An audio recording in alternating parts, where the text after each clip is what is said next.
Hola mis amados hermanos, aquí estamos de nuevo para compartir lo más hermoso, lo más precioso que llena de sentido y sabor nuestra existencia. La palabra de Dios que es viva y eficaz, más tajante que espada de doble filo. Hoy la iglesia nos invita a meditar en el Evangelio según San Juan, desde el capítulo 29 al capítulo 33. Pero para darles un mayor contexto, quiero que leamos a partir del versículo 25 hasta el versículo 33. Así comprenderemos mejor el mensaje de nuestro Señor Jesucristo. Les recuerdo que estamos entre la fiesta de la Ascensión del Señor y la fiesta de Pentecostés. Y allí en el medio Jesús empieza a dar unas palabras de consuelo, de esperanza a sus discípulos. Y ya a partir de mañana, durante 3 días, se leerá el capítulo 17 de San Juan, denominada la oración sacerdotal de Jesús. Sacerdotal porque Jesús intercede delante del Padre, Dios, pidiendo la gracia, la fuerza del Espíritu Santo para sus discípulos que serán sus apóstoles, quienes reciben el encargo de llevar esta buena noticia por el mundo entero. Volvamos entonces al capítulo 16, versículos del 25 al 33. Y dice así: Os he dicho todo esto en parábolas. Se acerca la hora en que ya no hablaré en parábolas, sino que con toda claridad os hablaré acerca del Padre. Aquel día pediréis en mi nombre, y no os digo que yo rogaré al Padre por vosotros, pues el Padre mismo os quiere, porque me queréis a mí, y creéis que salí de Dios. Salí del Padre y he venido al mundo. Ahora dejo otra vez el mundo y voy al Padre. Le dicen sus discípulos: ahora sí que hablas claro y no dices ninguna parábola. Sabemos ahora que lo sabes todo y no necesitas que nadie te pregunte. Por esto creemos que has salido de Dios. Jesús le respondió: ¿ahora creéis? Mirad que llega la hora, y ha llegado ya, en que os dispersaréis cada uno por vuestro lado y me dejaréis solo. Pero no estoy solo, porque el Padre está conmigo. Os he dicho estas cosas para que tengáis paz en mí. En el mundo tendréis tribulación, pero ánimo, yo he vencido al mundo. Palabra del Señor. Gloria a ti, Señor Jesús. Fascinante palabra, hermanos, que nos regala la palabra de Dios hoy, la iglesia, que nos invita a escuchar atentamente las enseñanzas de Jesús en el marco contextual de un diálogo. Lo que estamos escuchando es un diálogo de Jesús con sus apóstoles, con sus discípulos, en el capítulo 16. Y la estructura literaria, o sea, la composición del texto es de la siguiente manera. Hago una figura aquí para que ustedes entiendan mejor. Y con esta figura que les voy a realizar aquí, vamos a descubrir cosas realmente interesantes y así a la vez profundizaremos en el mensaje central. Entonces observen, miren, la estructura que presenta el texto en sentido literario es un diálogo conformado por 3 momentos. Primero aparece Jesús, o sea, Jesús que habla, y delante de las palabras de Jesús llega el momento de responder los discípulos a lo que Jesús ha revelado o ha manifestado. Entonces tenemos intervención de Jesús, primera escena. Segunda escena, respuesta de los discípulos a las palabras de Jesús. Tercera escena, de nuevo habla nuestro Señor Jesucristo. ¿Qué nos permite descubrir esto? Que el protagonista central es Jesús. Mire que el que más habla es Jesús. Pero aquí en el centro están las palabras de los discípulos. Entonces, se hace como la forma de un sándwich. Aquí quedó el mensaje central y el protagonista está a los extremos. El protagonista es Jesús y el mensaje central Jesús lo saca de las palabras de los discípulos. Entonces se conecta la parte A con la parte C, digamos A, B, C. Aquí al centro están las palabras de respuesta de los discípulos al mensaje revelado por Jesús. Ahora vamos a adentrarnos en este diálogo. Vamos a analizar qué es lo que dice Jesús y qué reacción produce entonces en los discípulos y finalmente de nuevo cuando Jesús vuelve a hablar. Es un diálogo que desde el punto de vista estructural es como un sándwich. Ahí en la mitad está el mensaje de Jesús en boca de los discípulos. ¿Cómo responden ellos a la propuesta de Jesús? que a la vez se convierte para nosotros en un espejo en donde nos vemos reflejados, y así como los discípulos responden, estamos llamados a responder a Jesús. Veamos. Entre los versículos 25 y 28 aparece el primer momento en que Jesús habla. ¿Qué dice fundamentalmente allí Jesús en ese diálogo? Jesús hace una revelación. Revelar significa quitar el velo, dar a conocer. Jesús habla de manera contundente y clara. Ya no utiliza metáforas ni parábolas, sino que habla un lenguaje claro, sencillo y directo para que le entiendan, como decimos nosotros, pelado y raspado, cuál es el mensaje central que él quiere manifestar. Entonces, en síntesis, ¿qué encontramos allí en versículo 25 al 28? La revelación del origen de Jesús. O sea, Jesús dice, yo vengo del Padre. Entonces ya revela de dónde viene. Segundo, revela cuál es su identidad. Ah, si yo vengo del Padre, entonces yo soy el Hijo del Padre. Tercero, Jesús revela cuál es su misión, su cometido, su propósito. Traer la salvación al mundo entero. Recuerden que allá en Juan 3:16 dice el mismo evangelista, tanto amó Dios al mundo que entregó a su Hijo único para ser Salvador del mundo, para que todo aquel que cree en Él no perezca, sino que tenga vida eterna. Jesús les está diciendo, esta es la misión que el Padre me ha encomendado, amarlos a todos, salvarlos a todos desde el amor. Amor que implica entregar la vida entera en el sacrificio de la cruz. Pero ya la cruz no será un acto de terror ni una catástrofe, sino que allí se revelará de manera esplendorosa la gloria de Dios, la santidad de Dios, que nos ama tanto que es capaz de dar a su propio Hijo. Entonces Jesús revela su origen, que viene del Padre. Su identidad, que es el Hijo de Dios Padre. Su misión, que es amarnos a todos para traernos la liberación del pecado, de la esclavitud, de la muerte y hasta del demonio, y darnos la salvación eterna. Y también Jesús revela cuál es el fin, cuál es el propósito, el destino final a dónde va Jesús. Dice, yo torno al Padre, retorno a Él, vuelvo a Él, porque de Él he salido. Entonces ya tenemos que Jesús revela su origen, su identidad, su misión y su destino final. Y con eso nos está diciendo también a nosotros cuál es nuestro verdadero origen, cuál es nuestra identidad, la misión que asumimos en la vida y cuál será nuestro destino final. Pasemos al segundo momento del diálogo, la respuesta de los discípulos a la revelación de Jesús. Esto lo encontramos entre el versículo 29 y el versículo 31a, porque resulta que el versículo 31 se subdivide en parte A y parte B. ¿Cuál es la respuesta? En la respuesta de los discípulos a la revelación de Jesús encontramos una manifestación pública de entendimiento de manera clara y contundente. Le manifiestan ellos al Señor que han comprendido ya. O sea, es una manifestación de entendimiento y claridad de la comprensión del misterio de Jesús por parte de los discípulos. Lo dicen así textualmente. Le dicen sus discípulos, ahora sí que hablas claro y no dices ninguna parábola. Sabemos ahora que lo sabes todo. O sea, ellos ahí están diciendo, si tú lo sabes todo, entonces tú eres el Hijo del Padre Dios, porque solo Dios lo sabe todo. Y no necesitas que nadie te pregunte. Por esto creemos que has salido de Dios. En el fondo es una profesión de fe. Los discípulos le están diciendo al Señor, creemos en ti, sabemos quién eres, comprendemos cuál es tu misión.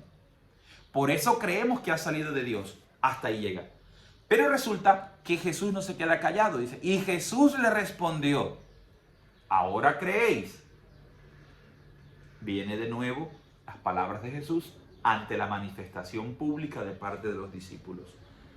En estas palabras nuevas de Jesús, que van del versículo 31 al 33, ¿qué vamos a encontrar? Encontramos un anuncio por parte de Jesús que implica, por un lado, una advertencia, por otro, un señalamiento de parte de Jesús, una precisión. Y por último, Jesús les manifiesta la compañía del Padre y revela finalmente cuál es el objetivo de sus palabras. Veamos por parte. ¿Qué advierte Jesús a los discípulos? Ahora creéis, dice el Señor. Mirad que llega la hora y ha llegado ya. Jesús les está reprochando y les está advirtiendo un exceso de confianza en sí mismo. Porque ellos están diciendo, ahora sí entendemos todo, ya lo sabemos todo, ya no necesitamos que nos expliquen más. Jesús ve un poquito de soberbia y de presunción en esas palabras, entonces les advierte y dice, cuidado. Es lo mismo que San Pablo dirá en sus epístolas. Cuidado, aquel que crea estar en pie no caiga. ¿Cuántas veces en momentos de nuestras vidas nos hemos sentido demasiado fuertes y seguros? No, yo no vuelvo a caer en ese pecado. Yo soy una persona llena de fe, todo lo puedo en Cristo que me fortalece. Y somos presumidos. Jamás le voy a ser infiel a mi esposa, a mi esposo. Jamás yo voy a decir una palabra que ofenda a los demás. Yo nunca haría ese pecado. Hoy, por ejemplo, en un contexto polarizado y político, encontramos a muchos cristianos católicos que dicen, o no cristianos, gente del común que dice así: el que fue nunca deja de ser. Esa persona no cree en el poder de Dios de transformar la vida de otra. No, es que ese fue paraco y toda la vida va a ser paraco. Esa fue prostituta y toda la vida va a ser prostituta. Esa fue adúltera y toda la vida va a ser adúltera. O el otro extremo, es que ese fue guerrillero y nunca dejará de ser guerrillero. Entonces estamos polarizados. Aquel toda la vida fue paraco, va a ser paraco. Este fue guerrillero, va a ser guerrillero. ¿Por qué vamos a condenar a la gente por su pasado? O sea, que no existe la oportunidad de cambio y de conversión de una persona. Tenemos que dejar espacio a la obra de Dios en el ser humano. La fe tiene que iluminar nuestra vida, también nuestra vida política, económica, cultural, deportiva. No es que la fe va por un lado y la política va por el otro. No hay perfección humana. Pero tenemos que buscar que el Espíritu Santo nos lleve cada día a vivir como hermanos y aceptarnos en nuestra diversidad. No podemos estar matándonos y peleando nosotros los unos a los otros porque tú eres del uno, tú eres del otro. Que cada quien vote por el que desee y respete la decisión del otro y no le diga bruto al otro porque no votó por el de su preferencia. Ni pierda la amistad de su amigo o se ponga en enemistad y división con su familiar porque tiene una preferencia distinta a la suya. Entendamos que Jesús vino a traer esta salvación, este amor del Padre que nos hace ser hijos de Dios y que nos hace mirar al otro como un hermano. Miren, esto, como lo digo vulgarmente, esto no es paja lo que estoy diciendo. Si usted lee los evangelios va a encontrar que dentro de los apóstoles de Jesús habían unos que estaban a favor del imperio romano, que eran los publicanos. Por ejemplo, Mateo trabajaba para el imperio y los judíos lo aborrecían porque decía, tú estás en contra del sistema, tú estás a favor del sistema. Y habían otros como Simón el Celote, que hacía parte del grupo de los rebeldes contra Roma y el imperio, que sería hoy una especie de guerrillero. Y los otros serían hoy especie de ultraderecha, ultraizquierda. Entonces Jesús puso en la misma mesa a pensamientos contrarios y diversos y los hizo que se pudieran amar como hermanos. Entonces, la fe tiene que iluminar nuestra vida, hermanos. Eso no es carreta ni quedarnos en sentimientos y en golpes de pecho. Entonces después en el papel de jueces juzgando a los demás y no creemos en el poder transformador del Espíritu Santo en la vida de las personas. Y más cuando esas personas han dado un paso y una muestra pública de conversión y que no han vuelto a delinquir. Entonces no nos pongamos en el lugar de Dios. Porque les digo algo, Dios ama a todos los seres humanos, hasta el peor criminal de la historia. Dios ama al peor paramilitar como al peor guerrillero, porque son también sus hijos. No ama sus acciones equivocadas y sus pecados. Dios las aborrece y les lleva al cambio, a la conversión. Pero dejemos de estar matándonos los unos a los otros hoy en día. Qué bueno que Colombia se haya manifestado diciendo que quiere elegir al uno o al otro, pero que busquemos vivir como hermanos y que quien gane las elecciones, quien llegue al gobierno, llame a los contrarios a gobernar y diga, venga, nos necesitamos todos, vamos a salir adelante, vamos a buscar el bienestar de todos, del rico, del pobre, del que tiene menos, del que tiene más, pero que vivamos verdaderamente como hijos de Dios. Entonces Jesús les está diciendo, ustedes no tengan ese exceso de confianza y crean que todo va a estar bien, porque presumen de su fe y luego ¡pam!, vienen y caen. Por eso Jesús les dice, llega el momento en que se van a dispersar y no va a quedar nadie, me van a dejar solo, pero yo no estoy solo, porque el Padre Dios no me deja solo. Entonces Jesús les dice, así como el Padre no me deja solo, yo tampoco los dejaré solo a vosotros. Cuando venga la angustia, la opresión, cuando venga ese momento de tribulación, que se dice en griego klesis, que es como poner a una persona apretándola así por lado y lado y se siente ahogada. Cuando te sientas ahogado en lo económico, en lo sentimental, en lo académico, cuando te sientas aquí con el agua hasta el cuello, acuérdate que yo estoy contigo, dice Jesús. Por eso al final dice el Señor, yo le digo estas cosas para que tengan paz. Shalom se dice en hebreo. E Irene en griego, que quiere decir para que tengan plenitud, tranquilidad, para que sean felices. Pero dice Jesús, tengan paz en mí. La paz no la va a traer el candidato fulano, el candidato sutano. La paz la da Dios, pero Dios nos da libertad para saber elegir también. Y hay que elegir personas que nos ayuden a construir también un proceso de paz en medio de la diversidad y de pensamientos distintos. No podemos esperar un Mesías humano, porque no es. El Mesías es Jesús. Pero tampoco podemos renunciar por eso a construir una mejor sociedad y un mejor país.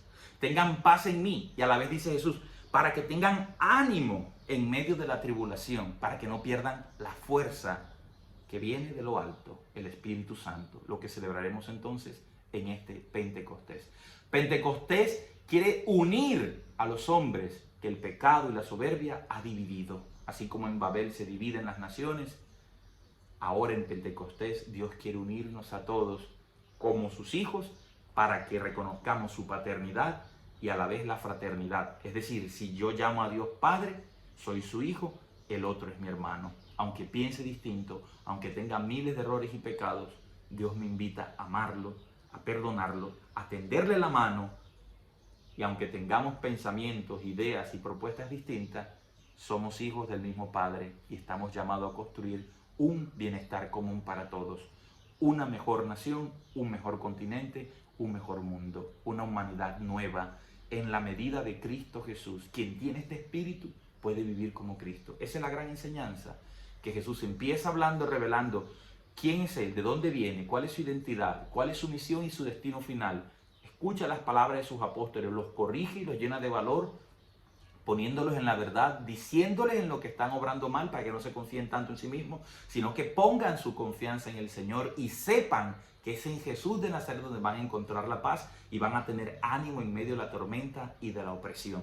Los llamo a todos, amados hermanos, a la tranquilidad y a la calma, a tomar decisiones sabias y a respetar las diferencias y los pensamientos distintos y a pedirle a Dios que sea su voluntad, que sea Él el que nos dé el gobernante que necesita Colombia y los gobernantes que la humanidad necesita en estos momentos de tanta polarización y de tanta división. Donde está la división, allí no habita el Espíritu de Dios, allí no está Dios.